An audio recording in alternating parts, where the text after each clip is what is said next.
Thanks for joining us for Issues and Answers. I'm Ian Boyne. Today we talk about Zika and pregnancy, a critically important issue. We have with us to discuss this issue Diane Thomas, who is Director of Communications and Public Relations at the National Family Planning Board. We thank you for your company.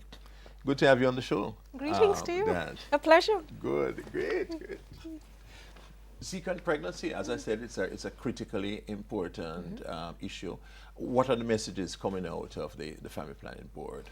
What we are trying to do is through our latest campaign, because as you can well appreciate, the National Family Planning Board Sexual Health Agency is in fact an agency of the Ministry of Health.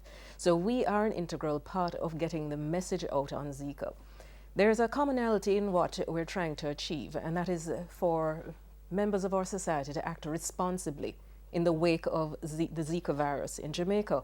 So the messages that we're putting out, disseminating to the public, in essence, what we are trying to get them to do is, one, exercise responsibility, whatever their option, whether it is in terms of the use of a contraceptive method, whether it is delaying pregnancy, or if they are pregnant, if the women are pregnant. And it's not just the woman's responsibility, because as you can well appreciate, a man has to be in the picture for there to be a pregnancy. So based on that association, we're also targeting men for them to also buy into the message of responsible sexual behavior, sexual practices. So for example, what we have been trying to do, and we had a campaign, a Choose To campaign, you're probably familiar with it, that has been resuscitated once again, because what we're trying to ensure is that individuals utilize contraceptive methods in this fight against Zika. Because what we're also trying to do is minimize the number of adverse pregnancy outcomes, fetal outcomes, adverse pregnancies. So through the use of contraceptive methods, and in this particular message is using two methods through the Choose To campaign, the condom plus another safe and reliable method. That way, you're preventing the sexual transmission of the Zika virus, because that has now been found by the World Health Organization to actually exist.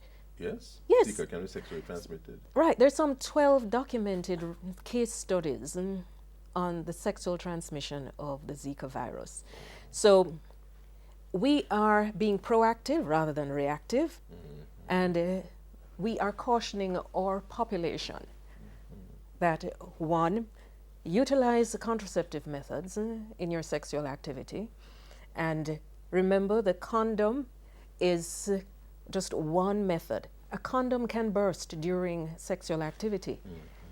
Back up that condom use with a reliable contraceptive method to prevent pregnancy. I want us to explore that when we come back from this break. Diane Thomas is Director of Communications and Public Relations at the National Family Planning Board, sexual agency.